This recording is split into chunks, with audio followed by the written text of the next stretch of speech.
What are your crimes, Mark? Yes, what are your crimes, Mark? Did you beat your wife? Did you kick a pup? Well, find your crimes or make it up. Did you laugh at Hubbard? That's not nice, and now you'll have to pay a price. So what are your crimes, Mark? What have you done? Oh, it's too late now. Fair game's begun. Hello and welcome back to Xenu TV, broadcasting throughout this entire sector of the galaxy and specializing right here on our home planet of Tegiac. And we have more radio tonight. Classic radio from 1991. And I'll talk about that as soon as we say hello to a few people who might be here. I don't know if anyone's here yet. Let's take a look. Kelly's here. Hi, Kelly. Thanks for all your work as my mod.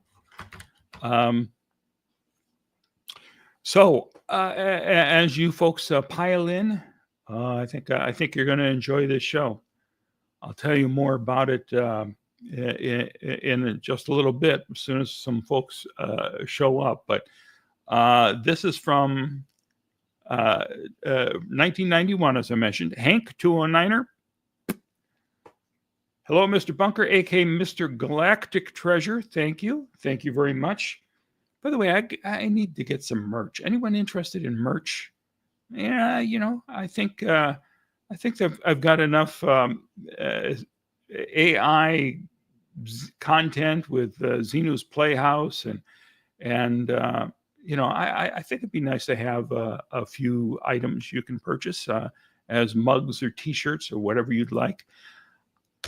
I can see, you know, a picture of me that says, I'm a pretty girl, with one of those, or maybe many of those images that I did in the I Am a Scientologist video.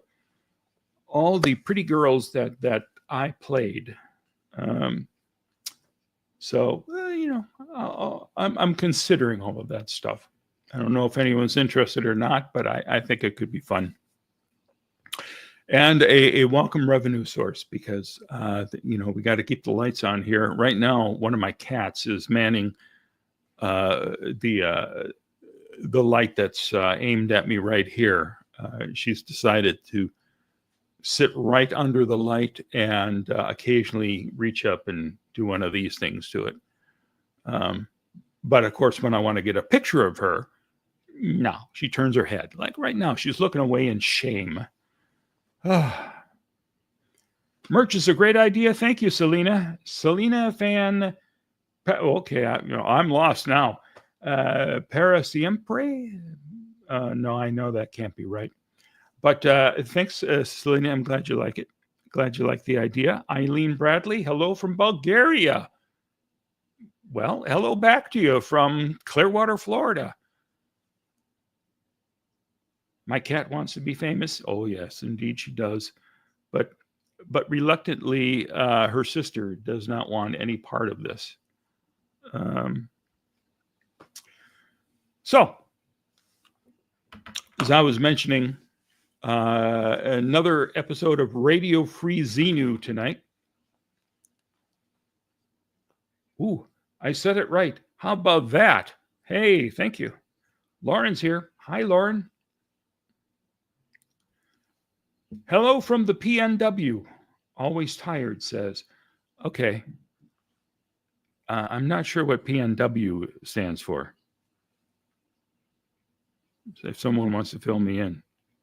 Old guy, you know, unfamiliar with the acronyms. But otherwise on top of everything. Don't get me wrong. I'm sharp and with it.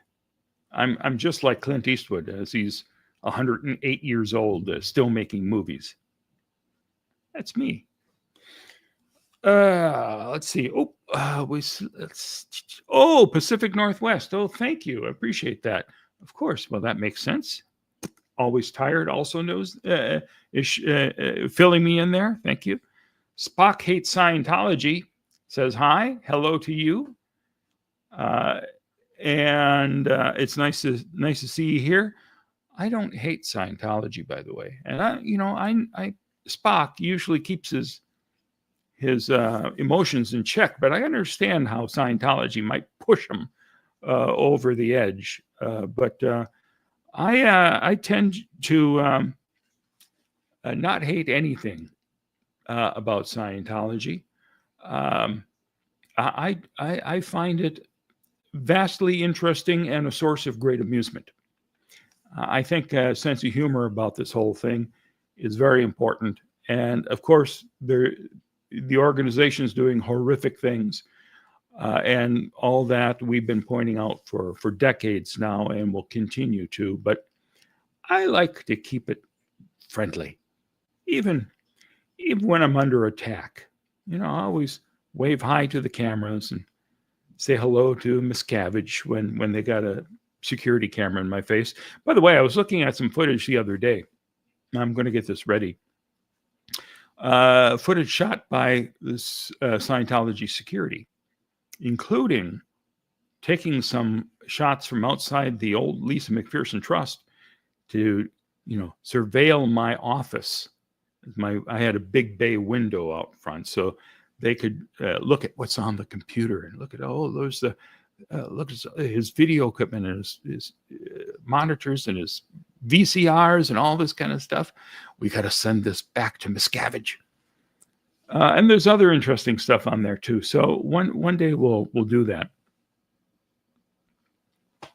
Hank 209er, is Scientology, I'm assuming you're saying, is Xenu TV trademarked already? I don't think it is, but I think I've made it clear that I am Xenu TV and have been creating stuff for Xenu TV since 1999. I feel Scientology would do that to keep you from monetizing your brand. Well, good luck to you. You weasels. You're not going to stop me. Xenu TV rules. I heard that directly from Bob Minton. Bob got a real kick out of Xenu TV. And even before the Lisa McPherson Trust, when I started putting video on the web initially, he went out to the Boston org and was videotaping himself doing protests there as a Xenu TV reporter. Xenu TV is here in Boston. So it was great that he had that sense of fun about it too. So let's talk about what we're going to listen to tonight. As I started to say, this is a radio show from 1991. In fact, it's one day later after the first radio show we listened to. That was the 5th. This is May 6th, 1991. And it's the return of Heber Jentzsch. He was not an official guest on the show. What we're going to listen to is a show from LA called The Michael Jackson Show, but it was not that Michael Jackson. It's a British dude who I used to listen to all the time, who did a great job. And Time Magazine came out with their cover story, Scientology, Cult of Greed and Power. And Time Magazine apparently sent him a copy of the magazine before he hit the newsstand, so he would do, a show about it.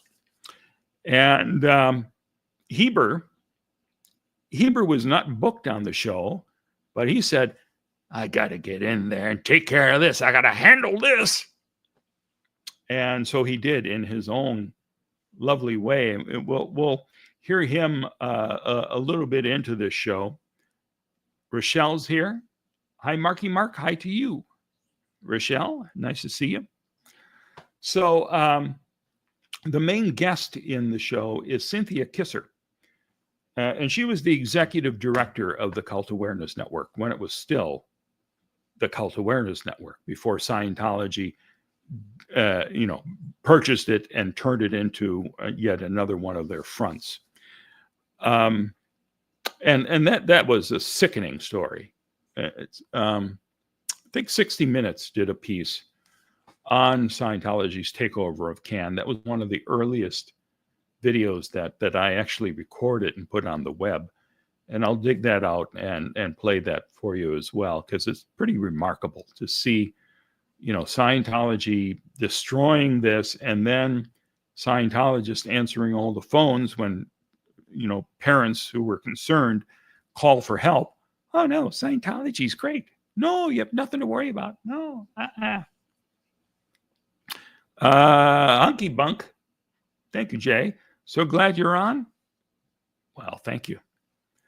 And NM. Hi, Mark and Kelly. Nicole from Indiana. Looking handsome tonight, Mr. Bunker. Why? Thanks. I had a friend in high school who used to do that all the time. Paul Menzel.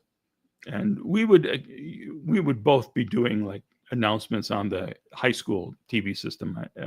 I think Paul was doing some of those. But he would whip off his glasses and pose. So always a fun thing for a teenager to do. Fuzzy pink handcuffs. Hey there, Mark, Kelly, and chat. Everybody, wave to fuzzy pink handcuffs. The Heber and KFI interview was funny. Yes, well, I think you'll find stuff to enjoy in this one as well. And Kelly, fuzzy. Kelly's got some important information here about becoming a bunker member. Click to subscribe, gift, or sign up for memberships. Oh, it's fun to do. You'll love being part of this group. You're already part of the group, but anything you can do to help keep us alive, I appreciate. So Cynthia Kisser is going to be the main guest in this radio broadcast. Heber comes into Slime Time magazine. And then we've got radio calls, phone calls rather, from some names that you may recognize, like Hanna Whitfield, I think, is one of the first callers to come on the air. And as Heber did in the last show we listened to, he spotted her, he recognized her voice and calls her out. So there's fun stuff that we'll encounter. I haven't had a chance to actually listen to this whole show since, I put it up in 98. You're going to hear a few, probably a few glitches in the recording. I put it through the AI processor to make all the phone calls from people like Heber sound like they're in the studio. And I could tell that occasionally they'll drop in and out of that. So, get upset with me if you'd like, but I thought it would, let's make it sound as good as we can, taking away some of the damage of the decades. And I think you'll find it's more than listenable. And hopefully you'll enjoy the upgrade. There's one segment where I missed like 30 seconds of audio that didn't get upgraded. So you'll see one time when one segment opens and they all are tinny and Heber's obviously on the phone. And then in mid-sentence, it kicks into the upgraded sound, just to let you know. Let's start it up, shall we? Everybody sit back, relax, and enjoy as we listen to, oops, come on. Let's get you up there on screen. You can do it. All right. Well, this This is supposed to be fun and easy. There we go. Now we got it. Let's do it this way. No, how about, no, that'll do for now. That's the one I was looking for, I guess. All right. So let's crank her up and watch it. Surviving Cult of Greed and Power, their special report on Scientology. What was interesting about it was made good reading, but they wouldn't provide anyone to discuss the story on the air after they tried to seduce me by sending me a copy of the article. They had nobody available. This is the very first time that has ever happened. I can't draw any conclusions. I have no idea why, but that's the way it is. So what did I do? Turn to a group called the Cult Awareness Network. They've got 23 chapters who monitor more than 200 what they call mind control cults. They point out that no group has more telephone pleas for help than does Scientology. So with that in mind, we've got on the line the executive director of this Chicago-based group, Cynthia Kisser. Good morning. Good morning. What is a cult? The Cult Awareness Network is specifically concerned, Michael, with destructive cults. We're concerned with groups that are unethical and deceptive in how they recruit and indoctrinate their members, and groups that use mind control techniques on the members without their knowledge. So we're concerned with the dangerous cults. We realize there can be groups that may have an odd activity or odd belief system, but may not be harmful to society. So it's the dangerous cults we're concerned with. What's the number one concern? What's the most dangerous as you view it at this time? Well, quite likely it may be Scientology. A philosophy, as they would tell you. Well, with some nasty practices tied to it. They wouldn't say that. And I would say experiences of hundreds, if not thousands, of other people very well belie that. Well, then, what is the appeal? What is the magic? Why are they thriving and growing? And, they buy reputable commercials. They look, their image is so clean and pure. I think trying to understand the appeal maybe makes it difficult to understand why they succeed. They succeed not because they have a good product. They succeed because they deceptively entice people to come to their events under the guise of getting something that's a perfectly desirable thing to want.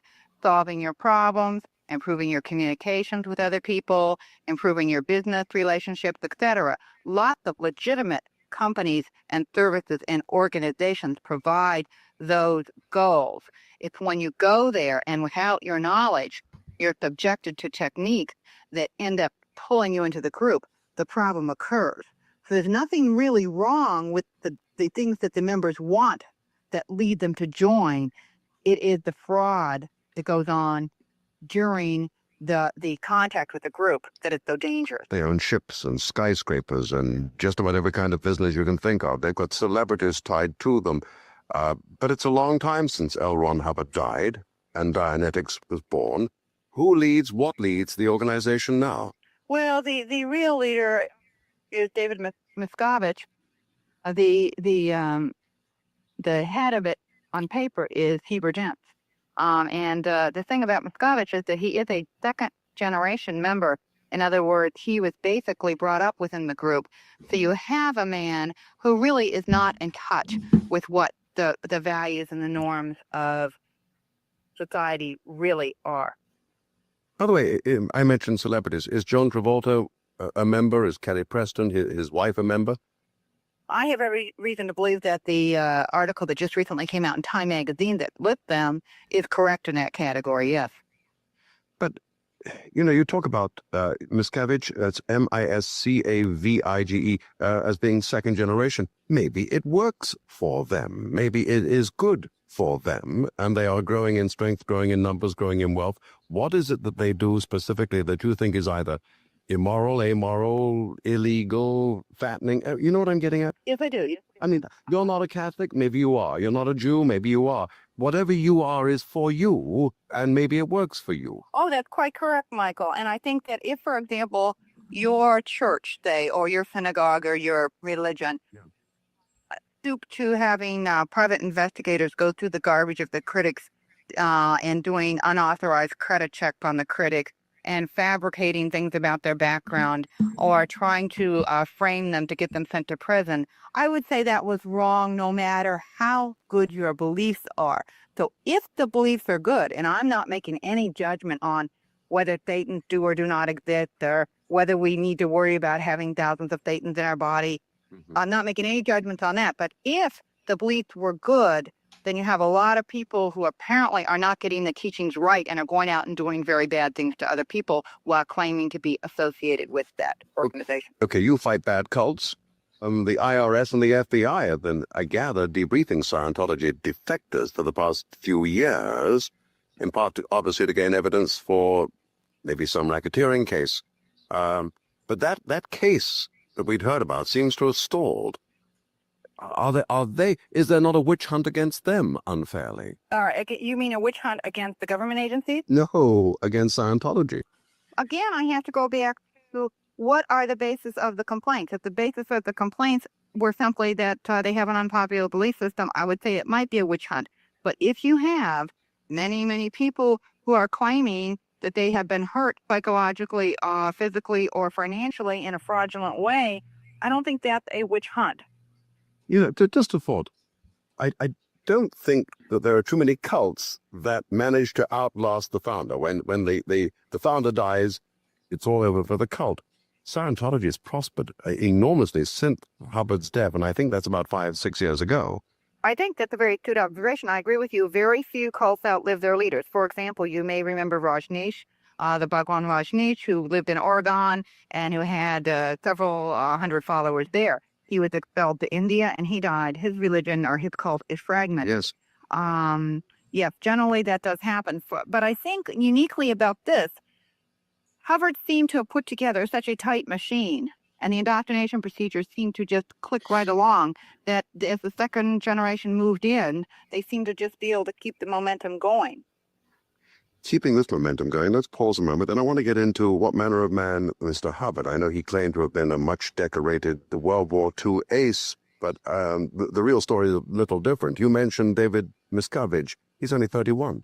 He's a high school dropout. Let's find out what his magic is as we continue with Cynthia Kisser, who's the network's Chicago-based executive director, the network being the Cult Awareness Network. I'm Michael Jackson. This is 790 KABC. For number 1. All right. So she mentions the Bhagwan Sri Rajneesh, and I have some TV shows about him as well. That was a wild story, and in fact, you may have already seen this miniseries on Netflix. If you haven't, you should watch it. What was it called? Wild Wild Country, something like that. But it was all about how the Bhagwan bought all this property and had people coming in from all around the country and bringing busloads of homeless people up there as well to multiply the numbers there. And they took over this small town where they were located. That's why the Bhagwan needed to bring in all the homeless people so they could be on the voter rolls. And I mean, it was insanity where they got themselves in control of the city and then jacked up taxes on everybody else and made life miserable. And they actually tried to poison people at the local salad bar. So incredibly nasty cult, fascinating story. And I had a friend who had been part of that. It was a coworker that I found out she was upset with me because she had been a Scientologist. And then she talked about the fact that she had been part of all sorts of other sects like that. And the one that really upset her was the Bhagwan. And she was saying, the government killed my Bhagwan. They killed my Bhagwan. So there you go. You know, not to mock her or anything, but, you know, just the mindset that you have to get into to think, okay, well, this guy who, you know, you're giving all your money to him, you're buying him, you know, a dozen gold limos or whatever, and and he's having you go out and try to kill people at the salad bar. Really, you really want to love the Bhagwan that much? Anyway, check out that show on Netflix if you have not seen that already. Let's see. Oh, thank you. Japan. I'm just trying to see this comment here. Heber Jeebers. Yes, let's get to Heber. So I think this is the segment right now where it starts out with a little sound that was not upgraded and then kicks into Heber in great quality. 800-222-KABC, but let me set the scene again. A woman with very definitely a point of view and a strongly held conviction in opposition to what Scientology is all about is Cynthia Kisser, who out of Chicago is the executive director of the Cult Awareness Network. Oh, I was going to ask you, as you understand it, what manner of man was their founder, L. Ron Hubbard? He was a clever man. He was a ruthless man. He was a dangerous man. And he was able to so thoroughly put together his regime of mind control that his successor, David Miscavige, has been able to just continue to keep it running. By the way, didn't he claim to have a doctorate? He made a number of false claims. That was one, I believe. He claimed to be a nuclear physicist at one time or an engineer of some type. He claimed to be expert on all kinds of topics that he had no academic experience in. The first I'd heard of him was a sort of a so-so science fiction writer, not that I ever read his work. Yeah, and he was very popular in that area. And but that wasn't enough for him, and he also realized the potential for manipulation, and then gravitated onto what eventually was far more lucrative and financially. How much of a World War II hero was he? Nothing at all. He had no distinguished record in the military at all, and in fact, military records indicate that he might have been held with some suspicion in terms of stability by the Navy. Well, I'm not sure about my stability if twice I had been pronounced dead and miraculously cured, because that's what he claimed. And again, I would say he claimed so many things that that the members believe, but which people who have researched him just find not to be true. And I don't believe for a minute that Michael Jackson actually believes anything that Scientology has been putting out there in the press. He's being a devil's advocate, I think, in his questioning, but I'm pretty sure he's on top of it all. Why do we need, and I mean as a society, to tear down somebody else's beliefs? Well, just stopping everything in mid-sentence, because we have to appreciate that Kim White became a new YouTube member. Thank you. Thanks. Appreciate that. Woo-woo. Oh, well, let's hear some more. it is not the belief. If the Scientologists, if the Church of Scientology could operate and believe what they believed and did not engage in harming so many people, if their practices were not dangerous, then there would be no problem. Okay, how do they harm people? Again, just an example or two of the kind of practices. Well, for example, there have been some people who've been involved who have said they've actually been held against their will. There have been people who felt that they have been psychologically injured. There have been families that feel they have been split apart. And there have been people that have felt that they have been financially manipulated to the tune of thousands of dollars. And now let's turn to the man who runs the organization. I said a high school dropout. You said a second-generation church member. He's age 31. What is his magic? I don't think that's the question. Okay. When you look at organized crime, for example, Michael, a mafia network, the second or third generation on that mafia family doesn't have to have magic. He just has to have control and power that he has inherited and moved into. So I don't think that the magic is the question. I think it is the ruthless power with which he has access to, which attributes to which you can attribute his success. With success in mind, you can buy respectability. So I think you can tell why Scientology wanted to get rid of the Cult Awareness Network and Cynthia Kisser. She's top notch. In our society, maybe in any society, but I only live here, so let's talk about that. You can buy the finest of PR firms who may represent many other groups, and do, of course. You can buy advertising in the most prestigious of magazines. You can buy sponsorship in everything from, well, actually, wasn't Scientology one of the sponsors of Ted Turner's Goodwill Games? Indeed, and also they Dynetics has sponsored an IndyCar before at the Indianapolis races. Did it win? No, it did not. And one of the drivers at one time of one of the cars, actually, when he found out Dynetics was a sponsor, he was so livid that before he would run the race, he made a public announcement to the press that he was not a Scientologist and was not endorsing Scientology. How can you take exception to a group that has, and this sounds like tongue-in-cheek, I really don't mean it, I'm trying to challenge, to try and formulate my own thinking, okay? Don't they run the Way to Happiness Foundation? Yes, that's one of their groups. Is it not true that they do a great deal of good for thousands and thousands of young, poor people? They would claim so. I don't have any evidence that they do. Keep in mind, down in Florida, there was a group of ruthless drug dealers who would contribute money to charity down there. But that did not mean that we should tolerate their activities in the criminal realm just because they try to use PR to get public support. Is it true that the Scientologists would claim, and I don't know this to be so I'm not sort of loading it up, that psychiatry is their main competitor?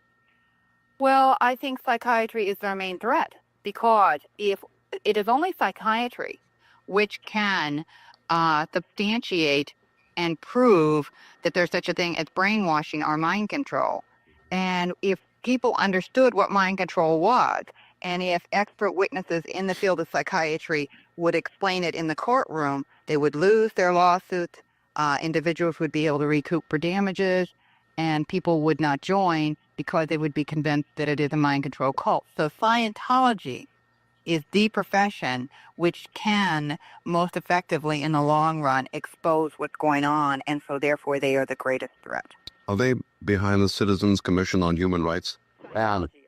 Rand-sounding title. A group that has probably done a great deal of harm to people who genuinely need mental health assistance by making them fearful of going to psychiatrists for help. So where does it go from here? Aren't you King Canute trying to hold back the tide? I think that the greater issue here is something that is very unique to American, well, not very unique to American culture, but which I think is the pride of American culture.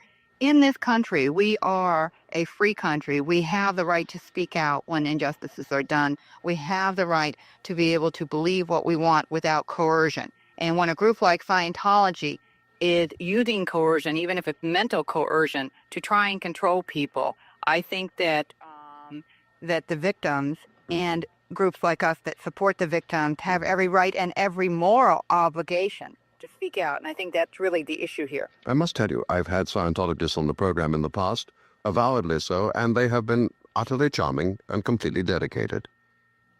I'm sure that there were people who worked for Adolf Hitler who were equally as charming and probably very well educated and were very fun to have at parties as well. Kisser 1, Jackson 0. Thank you very much indeed for what you do and for joining us. I really appreciate it. It's a pleasure. My pleasure. That's Cynthia Kisser in Chicago. She runs the Cult Awareness Network. She's the executive director in Chicago. President of the Church of Scientology International. Good morning, Heber Jentzsch.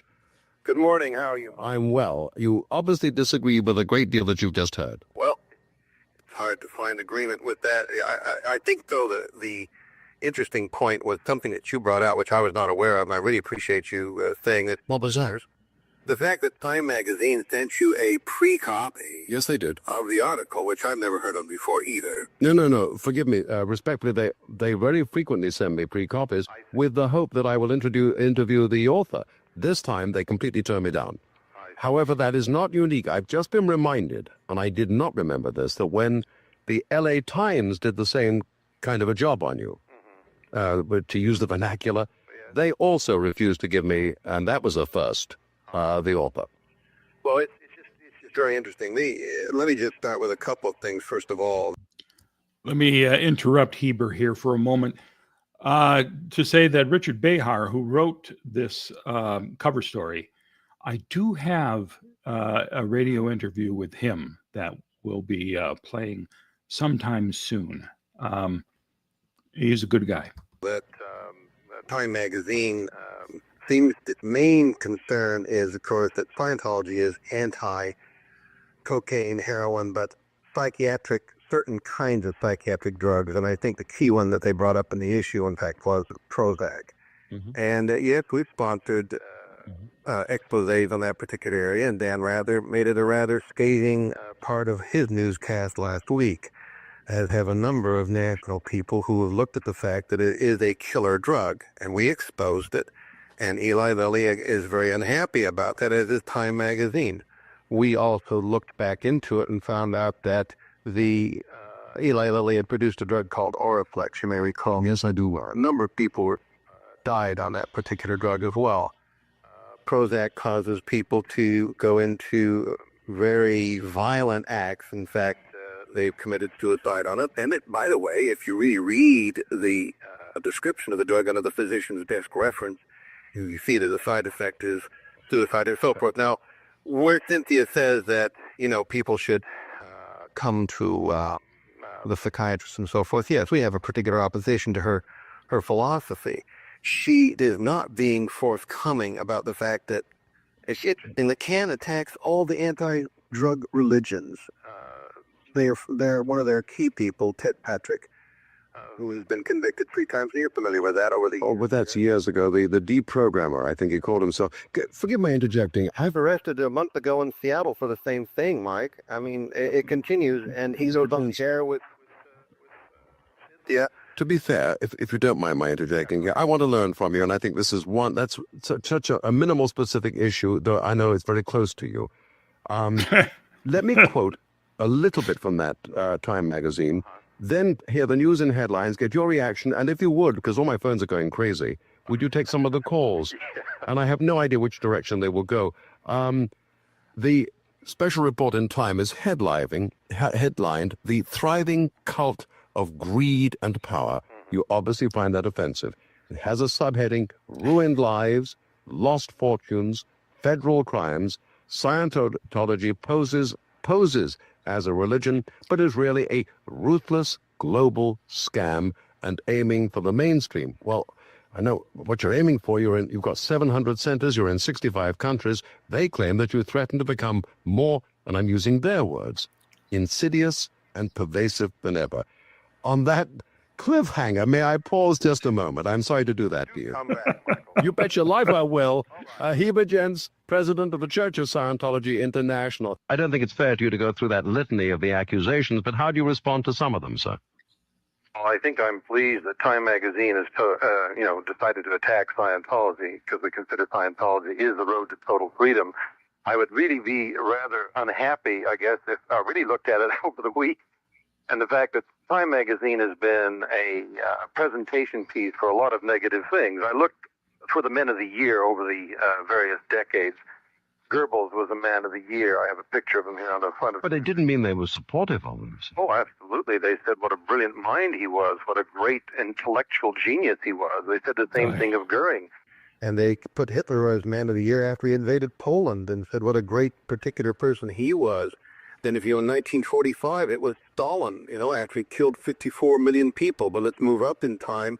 And last year, they were debating between 2 people to make man of the year. It was between Gorbachev and a man named Saddam Hussein. I think also the fact that Time magazine over the years, under Luce, who promoted LSD as the drug of the masses, a drug of the culture, as a great, wonderful thing for people to take. And we know the devastation of it. I know the devastation of that drug. So we keep coming back to drugs, though. But are you not more concerned about, forget the source. I mean, all right, so let's say the LA Times, they've attacked you too. Well, LA Times, we could go into that, but they would talk. What about the federal crimes they accuse you of? What about the ruined lives they claim? What about the lost fortunes? What about the statement that you are And this is the word of Richard Behar, the man who wrote the article for Time magazine, which must have been acceptable to the Time editors. A ruthless global scam and aiming for the mainstream. Well, one only has to look at the fact that there are 8 million Scientologists internationally, that 16, by the way, best-selling, books in the last short amount of time. That Dianetics Modern Science for Mental Health has over 14 million copies sold. People find that there's something about Scientology that answers the questions about how the mind works and what life is about. And that they, a cult of greed, Time magazine by the Washington Post articles of just a few months ago indicated that they have some tremendous problems with their distribution. They're down 45% in their advertising revenues. And The LA Times isn't, though, sir? No, the LA Times has lost last 3 quarters about $40 million. I was following that in terms But of... still the most profitable Times Mirror company in the country when it comes to publishing. Well, but I'm just saying that the tabloid concept is what they have moved to. Really? Well, no, I'm not the only one. Washington Post indicates that. I'm not the only one saying that. Well then, Mr. Jentzsch, again, let me try and get back to the attack on you, and my pleasure, I would invite you into the studio to have an attack on them. Is that fair enough? Well, I think that equals Time magazine.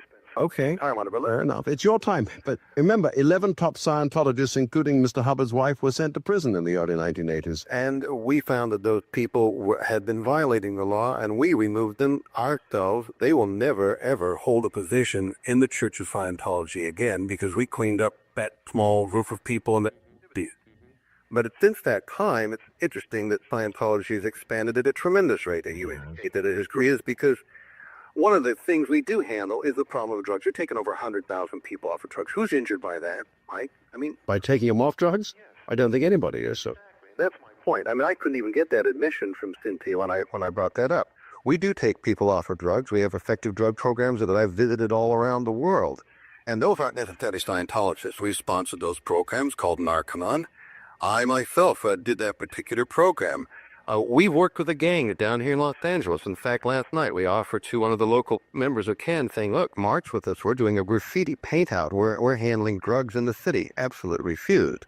I mean, if there is, you see, a concern in the community in Chicago, well, all right, why not join us in helping handling the gang problems up there and the drug problems? Join us in Los Angeles and New York and Washington where we're working with these issues. When we constructive activities, the way to happiness was, she said, was such a terrible thing. It's a non-religious moral code written by Mr. Hubbard. There's 20 million copies of it out there.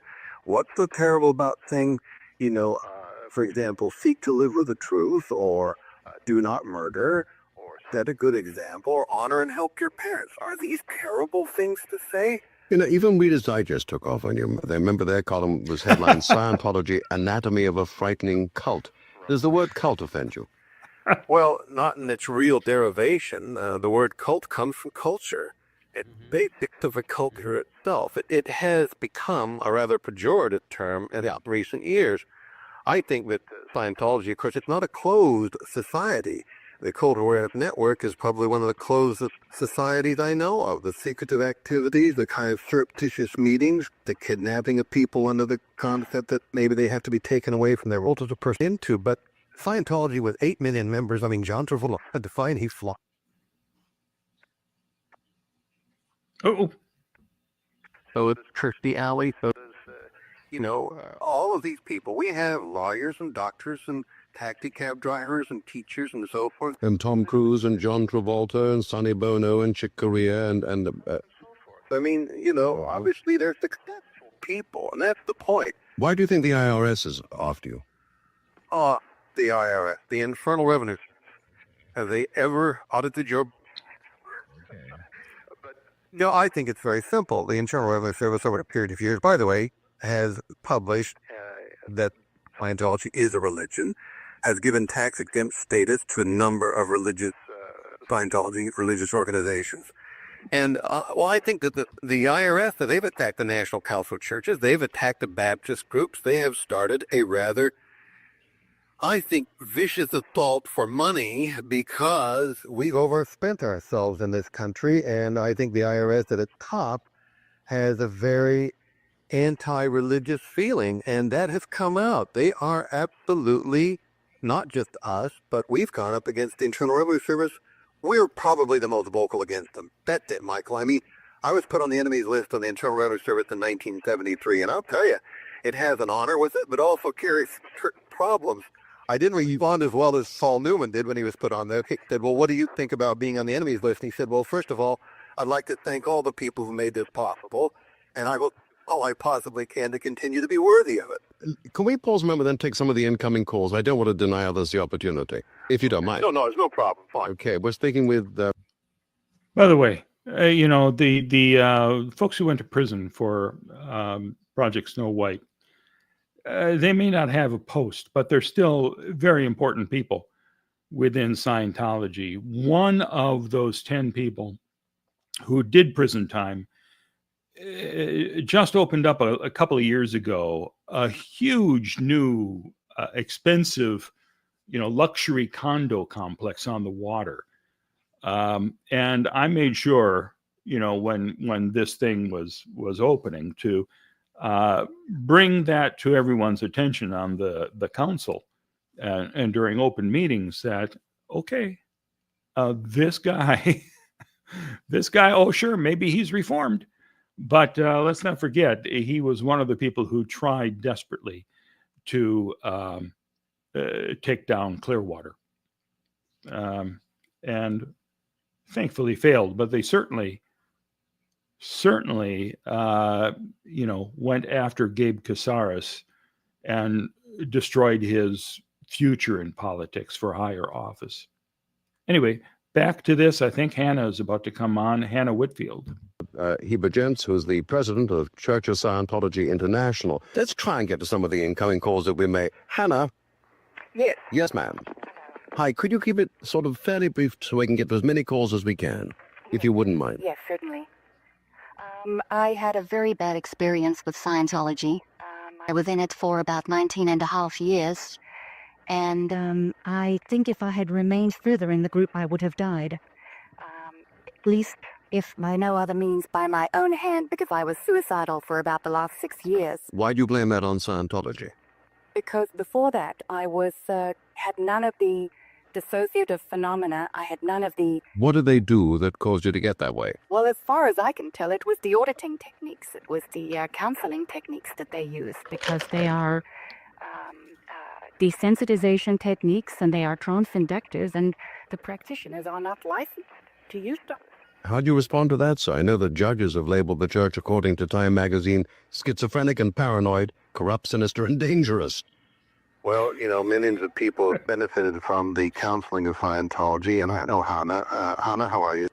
We brought a lot of people into Scientology, but I respond that Scientology counseling methods are very clear and very available, that they handle psychosomatic ills. Mm-hmm. The Dianetics has been a book for years and years that has shown a very precise technology, which is a precise way of handling psychosomatic problems. And 75% of the problems that people walk into in doctors' offices are psychosomatic. So we obviously, when you hold up an image of freedom as Scientology does, and it's a new idea, it's going to be bought. Any new idea is going to be bought, Michael. How long will this be considered a new idea? Well, how long was when Buddha came into the society or Christianity came into the society considered a new idea? It did go over a number of centuries. I don't think it'll be that long for Scientology.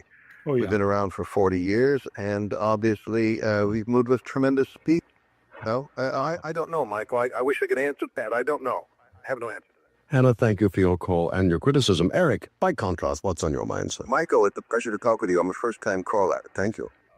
I want, first of all, let's see. I'm a lawyer, and I was a political science major at MIT, so I think I have pretty good analytical credentials, and I am a Scientologist. And first of all, my own experience has been, well, the opposite of Hanna's. It's cured some really bad problems that I had in life. Or cleared. Or cleared. Well, I haven't gone that far yet, but even though I haven't, it made me a heck of a lot better as a lawyer. I'm able to have a wonderful relationship, which I never had before. I'm better in interpersonal relations. I'm better with my family. But then, let me throw something at you. I've been throwing the attacks at Mr. Jentzsch, and he can well defend himself. But in this Time magazine article, it says, in reality, there's a church The church is a hugely profitable global racket that survives by intimidating members and critics in a mafia-like manner. You're the lawyer, wouldn't you sue? Well, if anything like that happened, maybe, but I've been in it over 10 years, and this is totally new. You know, what was the lady's name? Hannah, not sorry, Thea? Kisser. Kisser. Sure. Yeah. She mentioned Hitler and the Nazis, but her techniques are a little similar to that. I'm a student of history, and you remember Hitler said that the people who tell big lies have advantages. She talked about mind control and brainwashing, and yet she didn't mention in any way what she meant or what is supposedly done. And I have never seen anything like that. If anything, and I hope this isn't too offensive to people, we're probably the least intrusive religion or religious philosophy around. We don't tell people, you know, if you don't agree with this doctrine, you're going to go to hell or God won't like you. We say something like, read the books, take a course, find out for yourself. So it's exactly the opposite. Or they'll tell your family to disconnect from you, or they'll destroy your life if you speak out against them. I'd be curious to see if Eric stayed in Scientology for much longer. Maybe he did. But since I don't have a last name for Eric, I'm not sure we'll get an answer to that. But you can be high on it one moment and then come to the realization that Cynthia Kisser was right and try to get out later. She called it a cult, but she never defined cult. And these people do a lot of name calling, but they don't say what they're talking about. Got some pretty powerful enemies. Well, Michael, if you look at history, anybody who comes up with anything new, especially if it's good, gets enemies. The early Christians did. Jews have at a number of times in history, unfortunately, not because there was anything wrong with Christianity or Judaism, but maybe they offered a little more sanity than was acceptable to some of the people in the society at their times. I think that's what's happening with Scientology. Attorney, thank you very much for your call. Thank you, Michael. I don't think you need to add anything to that, do you, sir? No, I just say that there it is. I mean, if the Cult Awareness Network was trying to be balanced, and by the way, Michael, you and I have talked over the years. We've met here in the studio. We've met in the studio, and you've always been fair and maintained a balance. I appreciate that. If Cynthia was being fair and balanced, she would have talked to Scientologists who found it valuable and would have said, well, yeah, there are people who think it's valuable. But they don't want to hang you for what you're doing well, sir. No, I understand that. And I'm just saying, but in terms of fairness, that was what they should do. But no, Scientology obviously helps an awful lot of people. People make more, you know, they become more capable and so forth. It is a very, very capable organization, church that is expanded. Look, groups don't expand over almost a half a century if they are not offering something which is extremely worthwhile to the society. Even the Internal Revenue Service is saying that, and I hate to use them as a suborder, but that Scientology offers something. So the first religion that they feel that should be taxed is because Scientology offers something. I found that rather fascinating. You have time to take just one more call? One more. Okay, in just a moment we'll get to a final call then for Heber Jentzsch, and I would like to invite him to join us in the next couple of weeks here in the studio, if he would. President of, thank you, of the Church of Scientology International. And I'm Michael Jackson. Hi, Bob. Yeah, Mike, Yes, sir. I'm the secretary of the Orange County chapter of CAN, Cult Awareness Network. right? Yes. And I've been involved for over 20 years with CFF and volunteer parent forerunners of CAN. And what is the point you wish to make? I'd like to talk about three things. One is a basic deceptive practice. Two, the Well, let's start with the one. What basic deceptive practice? Scientology, what it intuited is the advantage to be identified as a religion. For example, for tax purposes, called itself a religion. Every religion does. And when it publishes its book, Dianetics, nowhere does it identify that as a religious publication. And it does that in Narconon, in its many other organizations. It deliberately suppresses its identification The night published by a publisher that pays his full taxes on those books, and all the books which are published pay taxes on it, which is quite interesting. I mean, some religions do not have to do that. To talk about deceptiveness, Scientology is out front. Dianetics has long been associated with Scientology, and it should be even more associated with Scientology in people's minds. I guess they don't really know about that since Dianetics was the precursor of Scientology. So, everywhere in all of our publications, our churches are open to people. In all this argument, let the individual not decide what I say or what Michael is saying or what Cynthia says or all the detractors. Make up your own mind. That's the whole of American fabric of society. You get to make up your own mind. Make your own choice. Come in, take some courses, get sucked in, and let us control your life. Yeah. Read a book. Just read a book. You're welcome to come to our L. Ron Hubbard Life Exhibition Gallery. It's open. Bob, thank you for your call. I wish there was more time. I've tried to, separate one half of the hour from the next. The invitation is there. We'll get back to you if we may, sir. We'd let her come here in the studio. Yeah, Scientology is the road to total freedom. People may fight it. We're still here, and we're growing. But thanks, Michael. Let me know. I'll be glad to do it. Thank you, sir. Or is it, as Time Magazine says, a thriving cult of greed and power? That's it for the second of our 4 hours together. All right. Well, there you go. That was it. I hope you found that interesting. There's plenty of more radio shows that I'm sorting through and getting ready. Yes, Japan of Green Gables. I think it's the latter. I think you're right. You're onto something. So let me know what you'd like to see and what you'd like to hear. I'll dig through my archives and continue to bring out what I think is fascinating. But if there's some topic or person that you want to hear from, let me know. Maybe I can put that to the front of the line. I don't have anything else for tonight. Do you folks have any questions? Anything you want to chat about? I know for Sierra Terry, getting late. Nice seeing me do it live. Thank you. I'll catch up in a bit. Well, look forward to you coming back anytime you can make it. Do I have anything from Guillaume Leserve or Mark Yeager? I don't think I do. I don't think I do from either of those. I'll check, but offhand, I can't think of anything with them. Lots and lots of Heber from that time period. I'm appreciative that Heber would step up and be willing to go nuts.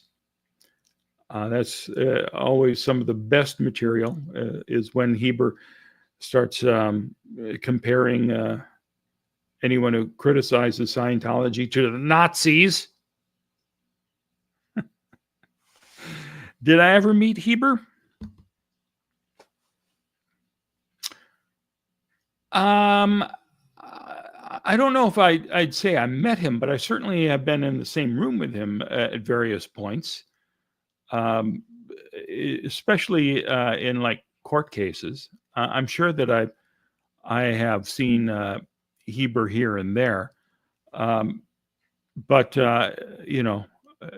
I am more familiar with his ex, Karen de la Carriere, who filled me in on a little bit of life with Heber, and she knew the funny, friendly Heber, not the attack dog that we get, and it's sad when relationships get torn apart so much to the degree that her son disconnected from her. I did 3 interviews with Karen. First one, she had just left, and she was talking about how Miscavige is the problem. Hubbard came up with this amazing tech, but Miscavige is the problem. And by the second time, she was saying, well, no, okay, I'm seeing that Hubbard was behind a lot of these problems, and Miscavige is, of course, the monster who's running it now. But one thing I know is my son will never disconnect from me. We have a close bond. And then the third time I interviewed her was after the disconnection, and she discovered that her son had died. And no one had let her know about it. She found out on Facebook from somebody else. So, I mean,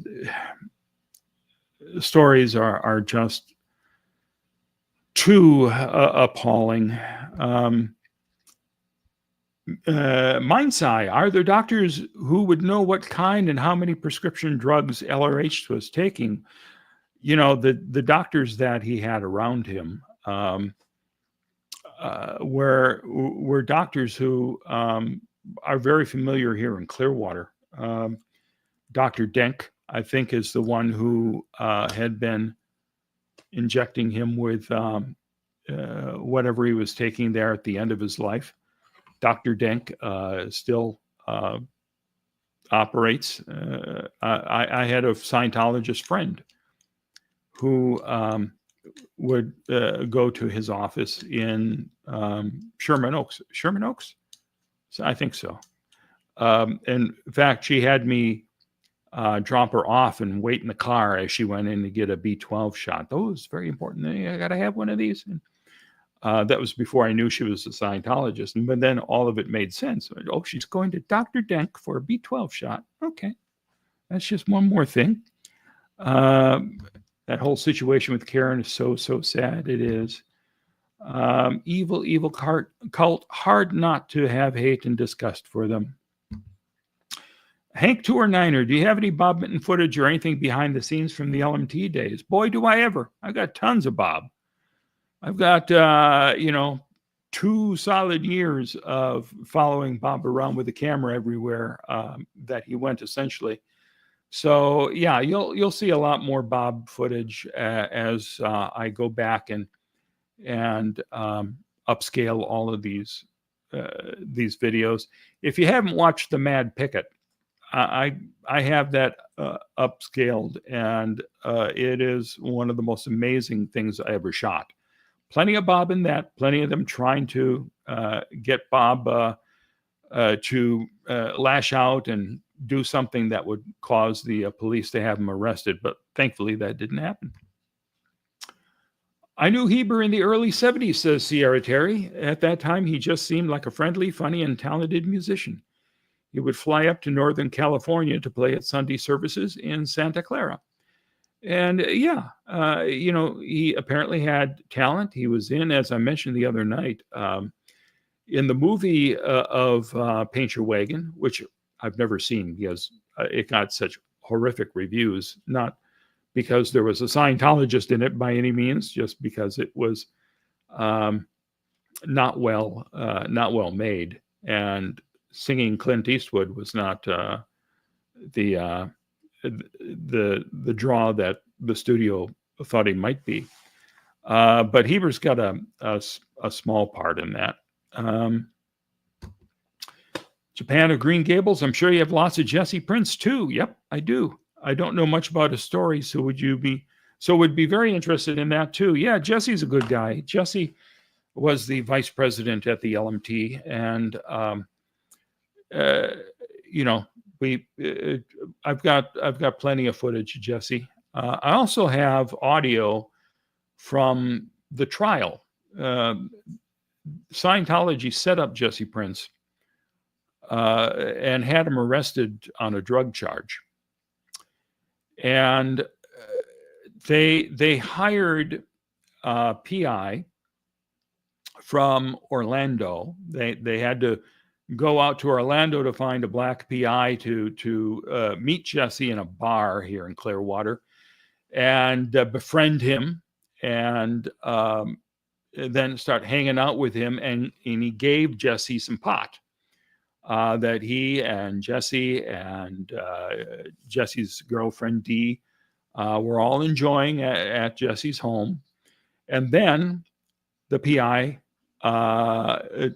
turns him into the police and said he's got pot that the PI gave him. So there was a early morning raid at like 5:30 in the morning, guns drawn on Jesse's home, and he was arrested. And oddly enough, Scientology knew to be across the street when that arrest went down, so they could be videotaping it all. Isn't that odd? Huh. At any rate, we tracked down that PI and subpoenaed him, and he had to testify in the court case. And it was a successful trial for Jesse. The jury found him not guilty, and I said at the time to Bob, if I'd been on the jury, I probably would have found him guilty, because he did have a pot plant in his bathtub, and so I wasn't sure that the jury would say, well, yeah, Scientology planted it on him, essentially turned him in. Whether that would be enough to sway everyone on the jury to let him go, but it did. They looked at the story and they said, well, this is despicable. And Scientology is not going to win this one. And I have some footage that, did I put it up recently? No, I haven't. I've converted it, and I'm going to be putting it up. It's from the crimes picket. Bob isn't in the crimes picket, but it's a bunch of us who are out on the streets in Clearwater. And all these Scientologists come up and want to talk about our crimes. What are your crimes, Mark? What are they? And drugs is brought up, and they talk about Jesse Prince, your vice, your vice president. He was arrested. Tell us about those drugs charges. Come on, Mark. Go ahead. Tell us all about the criminal activity that going on inside the Lisa McPherson Trust. And they're like, okay, well, we knew that this organization set up Jesse, but of course they wouldn't want to hear anything about that. And I tried to explain that. Oh yeah, it's Scientology's fault. Oh yeah, and it was.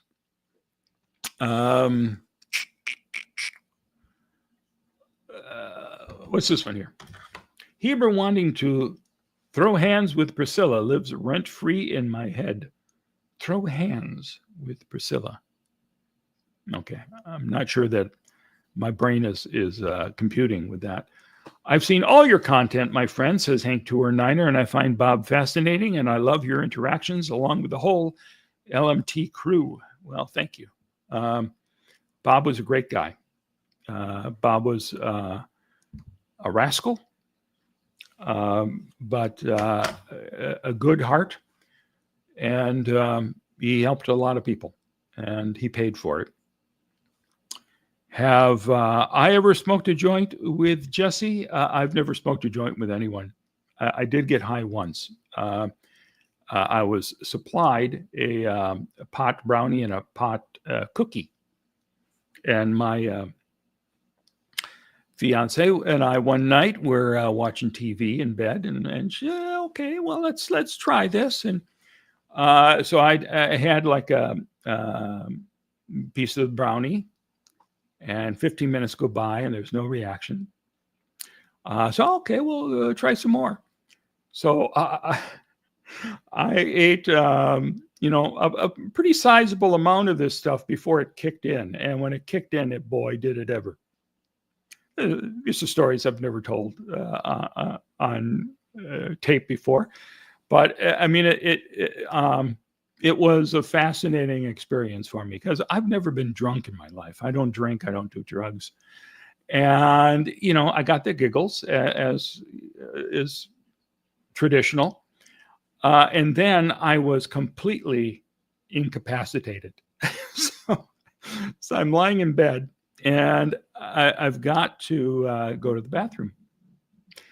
And I can't get my leg to move out of the bed to get up and do this. And I'm sitting there forever going, come on, you can do it. I finally had to very incredibly slowly fall off the side of the bed and crawl to the bathroom. And then I could not turn around, so I had to crawl backwards to get back to the bedroom, and took forever to climb back into bed. And I think it took a couple of days for all of that to wear off. So kids, don't do drugs. It was an experience I greatly enjoyed, and that's the thing that concerns me, because I know I have an addictive personality. You saw the size that I got to. That's from chocolate. So I have to make sure that I'm not tempted to drink or do drugs or any of this stuff, because I know I'll go overboard. But I hope you enjoyed that story, and that, this one will probably be going around the world more than I ever expected. But it's a story that I have told from time to time in private, and I think it's an amusing anecdote. But good Lord, that whole idea that I can't get out of the bed. I gotta get out of the bed. It seemed like it took a half an hour or an hour for me to get out of the bed. Anyway, did I? What's this one? I got those never before heard footage of bunker. Oh, these never. Okay. I guess that's me.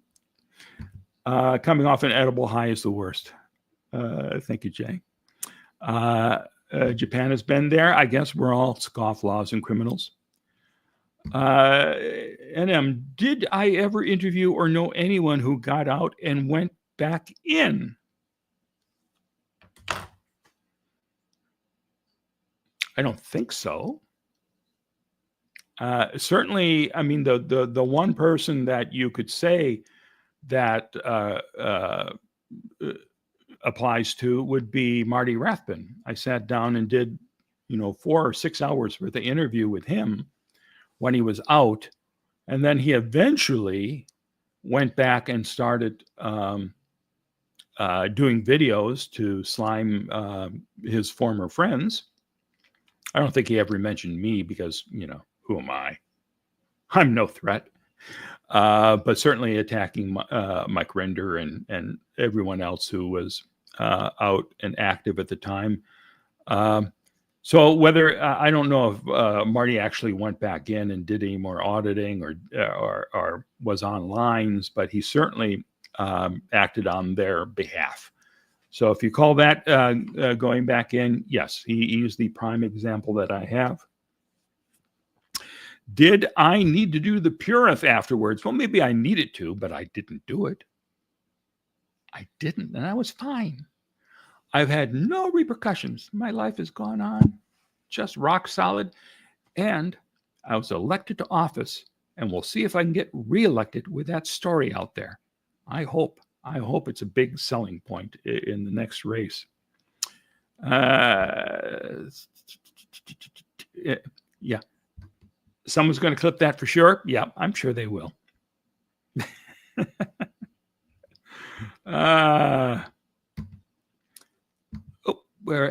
Japan asks, was Marty easy to get along with before he did his about face? Yeah, I had, wise Hippie. Thank you.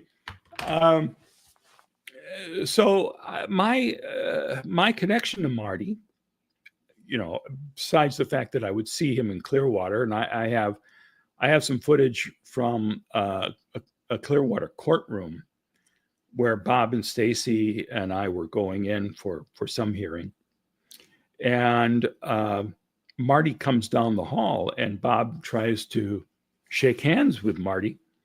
And Marty pulls away and says something about Bob, that I would never shake your hand or something. I forget what the exact thing was, but Bob came over and shared that with me. So I've got that footage. I don't know that I've ever shown that footage before, but I may have. It could have been up on the old LMT site. Marty is not in Clearwater, somebody asked. Let me bring that up here. No, Marty is in Texas, as far as I know, still. He was living in Corpus Christi when I visited him. But I got in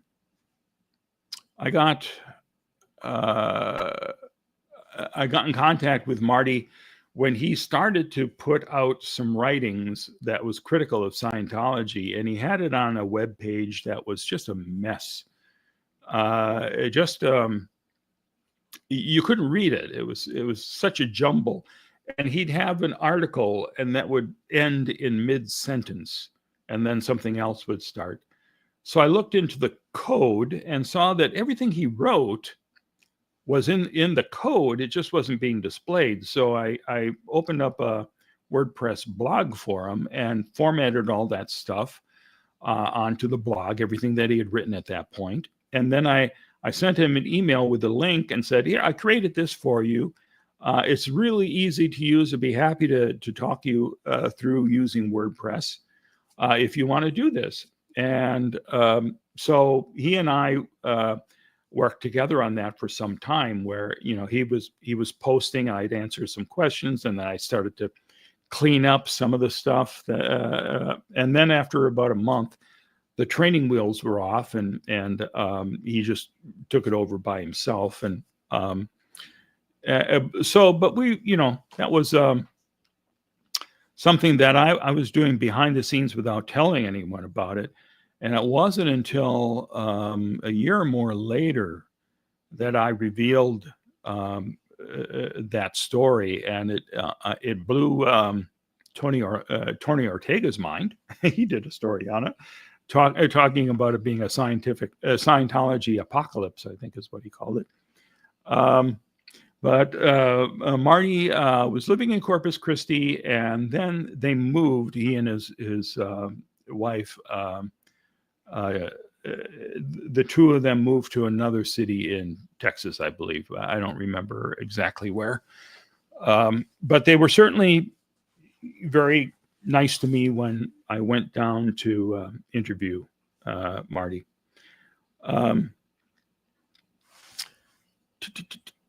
Marty footage would be cool. Yep, you'll see more. Kim says, if that's all they have on you, you're good. They don't have a lot to work with. I am such a dull person. Off topic. What's the best concert you've been to? All right. I know I'm supposed to, say the Stones or something. I did not listen to modern music growing up, because I watch TV all the time. I'll watch old movies. So Abbott and Costello would have the Andrews Sisters in the film. So, I knew the Andrews Sisters. I knew the Beatles because the Beatles made 2 movies. But anything past the Beatles, I was completely unfamiliar with. But the best concert that I ever saw was Mel Torme. I love Mel Torme. Late era Mel Torme, when he was recording for the Concord record label, when he was doing what he wanted to do instead of the stuff that record labels forced him to do decades previously. I think that's some of his best work.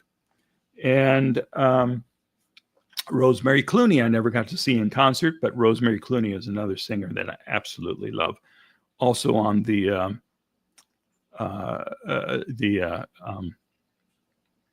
same Concord record label. And First concert that I ever attended was Alice Cooper. I worked backstage, as my girlfriend at the time was a techie for stage stuff. And so I joined her in kind of working behind the scenes on that. But, I watched some of it from the side of the stage, but I did not really attend that concert. Marty has some hardcore anger issues. Well, that's probably true. And Paulette's here again. Hello, Paulette. A wonderful article written by Rich Behar, who has a great new book out now on Madoff. I didn't know that. I'll have to check that out. Thank you, Paulette. I was mentioning earlier as we were listening to this radio broadcast from the Michael Jackson show, I do have at least one radio show with Richard Behar being interviewed, and I'll get that prepared and play that soon. Did I ever encounter Marty when I was with the LMT? Yeah, as I said, just in passing. You're seeing him in the hallway with Bob or seeing him in a courtroom. I did not have a lot of contact with him. Who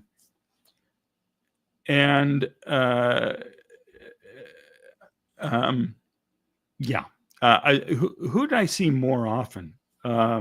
One of their attorneys, his name escapes me right now, but I'll think of it.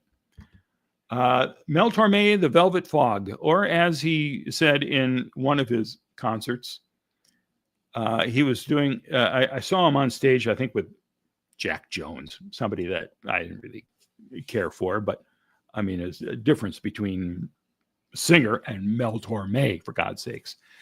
But the two of them came on stage together, and as they were introducing each other, Jack Jones said, Mel Torme, The Velvet Fog. So that was a joke that he told about himself. Not the type of joke you would do nowadays, but Rosemary Clooney, beautiful voice, absolutely.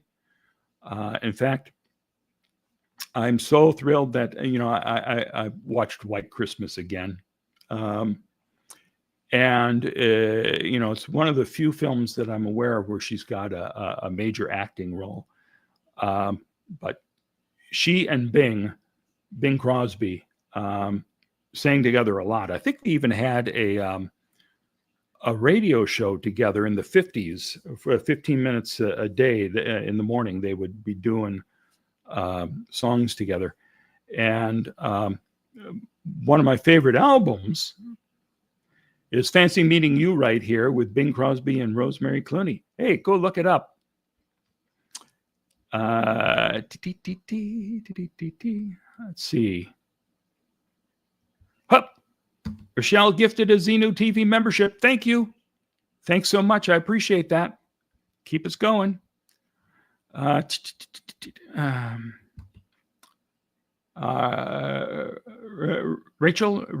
I was probably Rachel, don't you think? Because Elron was in a motorhome. He had so many houses to choose from, though. Yeah, well, not when he was in hiding. He had to be out in the desert, in hiding and very sick the last 2 years. Well, sick in the head for a long time. Kelly says, I'd love to see Mark write a book. Well, I have a hard enough putting these things together. I'm not sure that I am a fantastic writer.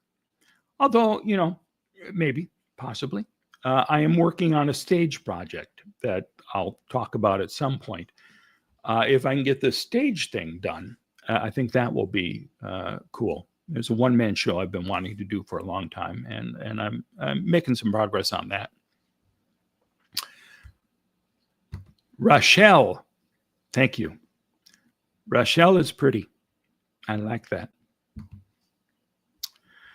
Let's see. That's what she said. Marty did a lot to discredit Scientology. He did. Do you think he was paid by Scientology to drop the lawsuit and stop talking? Well, clearly there was something going on there, and I'm sure that when you're on a winning streak, and his lawsuit would definitely have made a difference. To cave suddenly without explanation, I'm sure that there was a fine resolution to it on their end, where I'm sure besides Scientology laying off, there must have been something to cushion the blow from that. Let's see. How did you end up in those videos? Shit Scientology say. Are those the videos that geez, I can't think of his name right now. Anyone who knows, I think there were two. It's an Italian name. It's an Italian. He's a singer. So he was going around and making these fun little spoof videos, and we were out somewhere, and I was videotaping something, and he came up and said, "Here, say a couple of these things." So I was very proud to be part of that. Somebody please, Tiziano, yes. Thank you. No, come up with his first name. Not Michael Tiziano. No, it's more. It's more than that.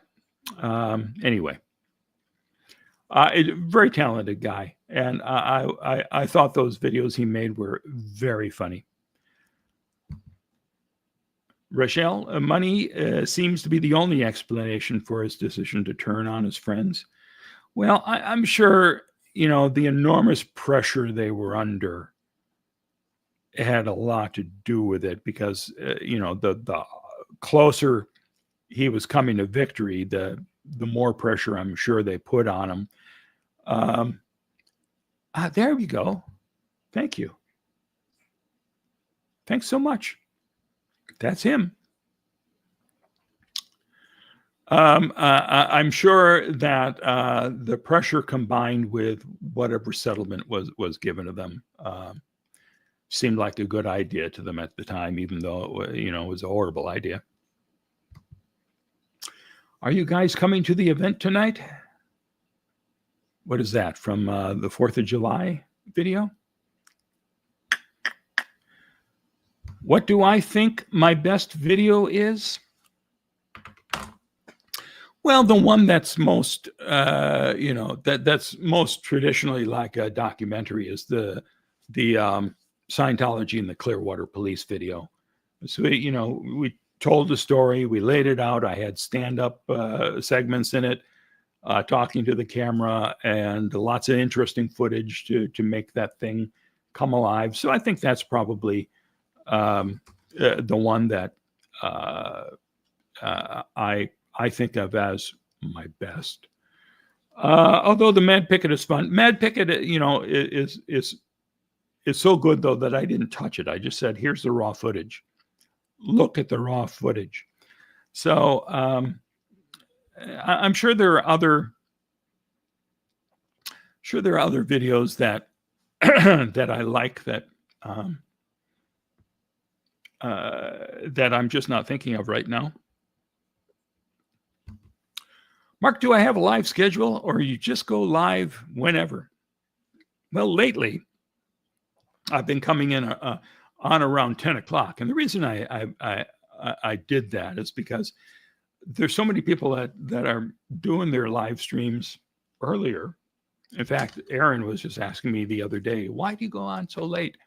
Well, because people like Aaron are doing their streams, and there's only so much audience to go around. But I need to vary that. One of the guys the fellow who has been doing all the time codes for my longer videos Trevenant says, hey, I'm over here in Europe. If you could do one in the afternoon for us, we could see it rather than, when we're sleeping. So I'll start varying it some. Are there times when you folks would recommend that I hop on and do it? Not doing it at 9 o'clock at night, at least for the next couple of months, because Rachel Maddow's on live at 9 o'clock now. So I'm going to watch that. And then after Rachel Maddow, then I can pop on here. I think you also say this is so in theta and show a protest sign about disconnection. I haven't seen those in so long. They were extremely well done, and I was very, very happy to be part of them.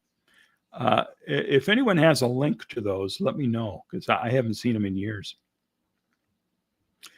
Goblin, AFK says, I like the late night streams. I saw somebody had mentioned the other day, bunker at bedtime, because we got midnight with Magoo or Magoo at midnight. So bunker at bedtime probably is an acceptable name for him. Let's see. Ushi, Burmy. The Bombs. Hi from New York. Hello to you. Thanks for joining us. That's a kind of a brief affair tonight. I just had that half-hour radio show to play for you. There's plenty more to come. And I'll mix it up. We'll have some video again, too. You know what? I've got some video that I'm trying to make look presentable. And I'm not having a lot of success with it, but I may show it anyway. Because there was a really interesting moment when at one of the anonymous early pickets, may have even been the first one, because I remember going to the first one and seeing an ice truck that was parked in a lot across from Big Blue. And a lot of the anonymous people were saying, we think that's a spy truck. So I went over and yeah, all the windows were blacked out, and I started pounding on them and pounding and went around the whole thing. And then this ice truck that had been parked there with no one coming and going from it that anyone was aware of, after I started pounding, he sped off. And that was the last time we saw him. So that ice truck is in the background of this interview I did with Billy. Oh, geez, why am I blanking on it now? Bass guitarist, rock guitarist, Billy. Oh God, it's the thing about being old. Well, you'll see. But he was nice enough to come out and sit out there in front of the org with a sign that says, I'm a Scientologist and I'm happy to talk about anything that you want to talk about. And so I came up and said, all right, tell us about Xenu. Well, not that. All right. Well, you said anything. So we've got like a 20-minute conversation with him. And he was a cool guy. We had a pleasant conversation. We even exchanged some emails for a while after that. And yeah, I could not find, I have not yet found the master tapes of that original conversation. They're buried somewhere. I just haven't found them yet. But I did see that they were on my old Xenu TV 1 YouTube channel, which is ancient and was put up there when I lost my main channel for a while.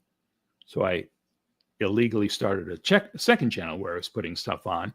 And then there was such a hue and outcry over me losing my main YouTube channel over some copyright strikes from the Tom Cruise tape, but also from Paramount.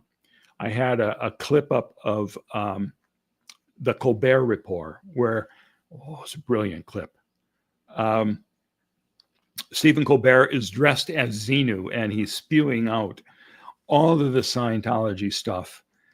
And it was classic. And I put that online, and the whammy of Scientology filing a complaint, and then Paramount being the third complaint, that caused YouTube to take it down. But Anonymous was so great that they peppered Paramount Studios, who the owners of the copyright for Colbert Report, and harassed the attorneys there so much that they finally relented. And in fact, I got the phone number for the main attorney for Viacom Paramount, and he said, "Oh, you're the guy." And I explained. Yeah, he said, we've heard all about this. Okay, and he agreed to remove the copyright strike from YouTube and allow the channel to go back up again. And I promised that I would not show any Paramount stuff anymore. But with commentary, I could. So if I want to bring up that Colbert clip now and give the whole story about it, that's within context. I could do that. That's fair use. And I might have to do that because that is an interesting story. Billy Sheehan, yes, thank you. I knew somebody out there had a better memory than I have. Billy Sheehan was a really nice guy. So I downloaded the crappy copies that are on the Xenu TV 1 channel, and I tried to upscale those. But it looks horrible, but it's preferable to me than the incredibly grainy, horrible looking stuff that I was able to download. So I may show that because it's interesting. But Billy Sheehan's eyes look kind of demonic, and it's not Billy's fault. That's the limitations of the upscaling video. Hey, Mark, chat, mods, somebody trying to get our attention? Marcy, you got something? Skyfire, I like streams at unusual times because I have an unusual schedule. Well, there you go. Unusual is good. Unusual is fun. And I love that you like Rachel Maddow. She is the key to our salvation. No, I think Rachel's amazing. I loved her from the moment she was guest hosting or appearing as a guest with Keith Olbermann back in those days, Countdown with Keith Olbermann. So I mentioned this before, if you're an Olbermann fan the way I am, even though he goes over the top, he does do his old show Countdown with Keith Olbermann as a podcast now, and it's essentially the same show, same format, same music, same worst person in the world segment. And the one thing that annoys me, I don't know if you've heard any of his podcasts, but he ends it with a segment called Stories I Promise Not to Tell. And you go, oh, well, this is great. So we get some behind the scenes stuff, some of the dirt about what happened at MSNBC and other places where he's worked. And all right, that's great. Except he recycles the same stories over and over and over. So it should be stories I promise not to tell more than 100 times. But, for new people who are just stumbling upon it, it's like, oh, really? Wow, these are interesting stories. For the rest of us, we can check out as he starts those. NM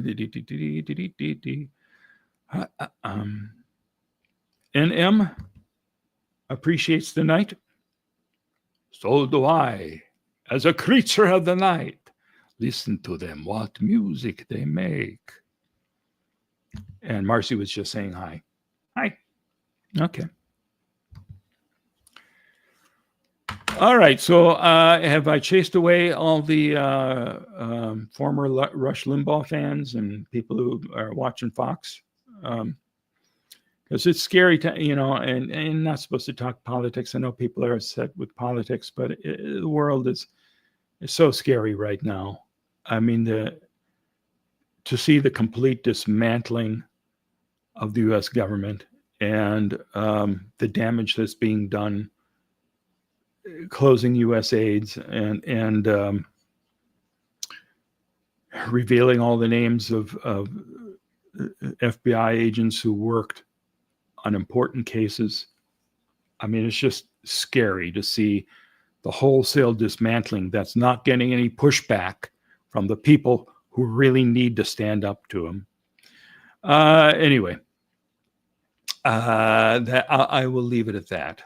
If somebody wants me to get on a soapbox at some point, I could probably be pushed to it, but I will try just to keep this to Scientology stuff. But it's hard. It's hard when you're seeing all this stuff. All right. Where's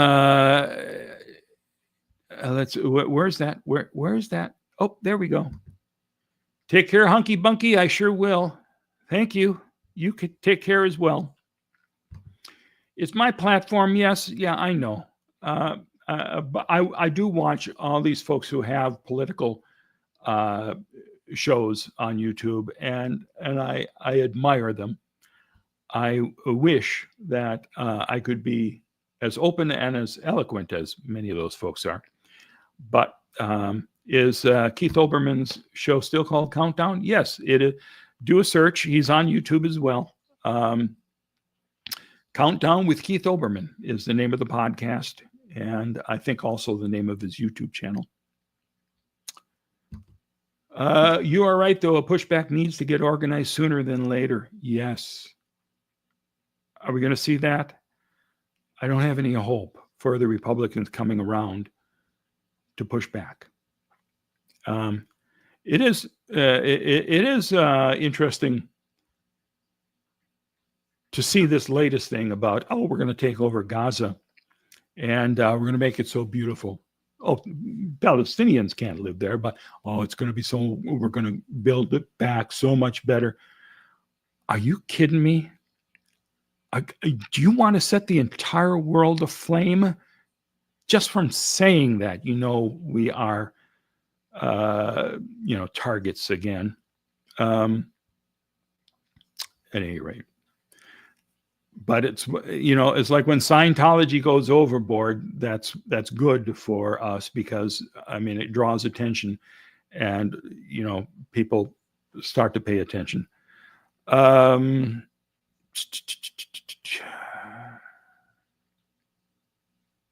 Forgot what else I was going to talk about, but I tell you, I'm going to get off here and I'm going to take a look at what's shaking and see how things get progressively worse. But I can't imagine we're going to have Bobby Kennedy Jr. in charge of health.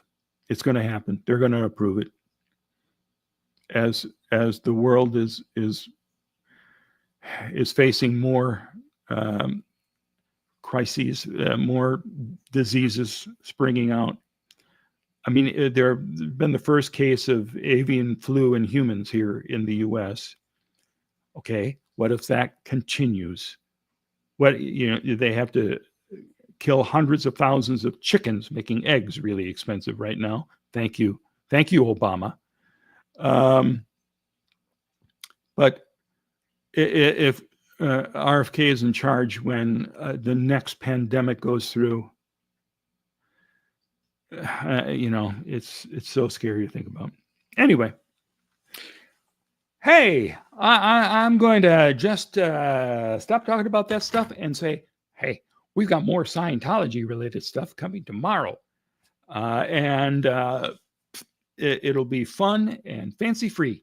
So You wait a minute. What's so heartbreaking? Oh, wait a minute. I got to see what Kim said that's so heartbreaking. I'm going crazy over this. The aid removed from people that really need it make me break down and cry last night. Yeah, I can see why Kelly calls that heartbreaking. It is astonishing. All these people just suddenly out of work, all this hundreds of thousands of pounds of food going to rot at the at the docks. Farmers who are going to lose all the money that they were paid by this organization to supply food to starving people. It's just, one of these things where they think, oh, this will be good. We don't want money going overseas to help people. And then, God damn it.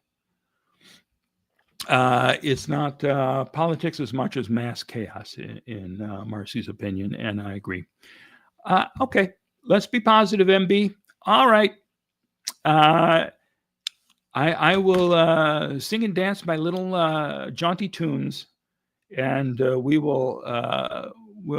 I'll put a smile on my face, and everything will be fine. Yeah, don't worry. Bunky will come back. Bunky will have Bunky and Magoo, and we'll laugh and we'll have fun. I've got some more songs that will bring some joy to you at some point. All right.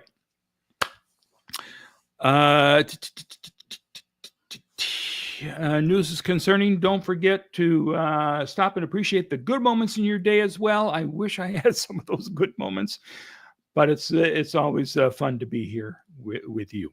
So that's my good moment. Or maybe I can just, have a pot brownie for the second time in my life. All right, everybody, this is it. I think I have to call it a night. Oh my God, it's been hour 46 already. You know what that means? Oh, look, it's 11:58. The rerun of Rachel is going to start in 2 minutes. I was getting this put together during the 9 o'clock hour, so I gotta go. I gotta go watch Rachel.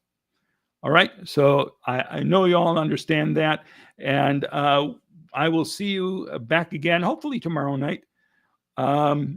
And we'll have some fun stuff to do. And I'm going to wish you all a fond farewell. And tomorrow, some stories I promise not to tell. Bye. What are your crimes, Mark? Yes, what are your crimes, Mark? Your crimes are hidden, they should be seen. Spin all out, Mark, and just come clean.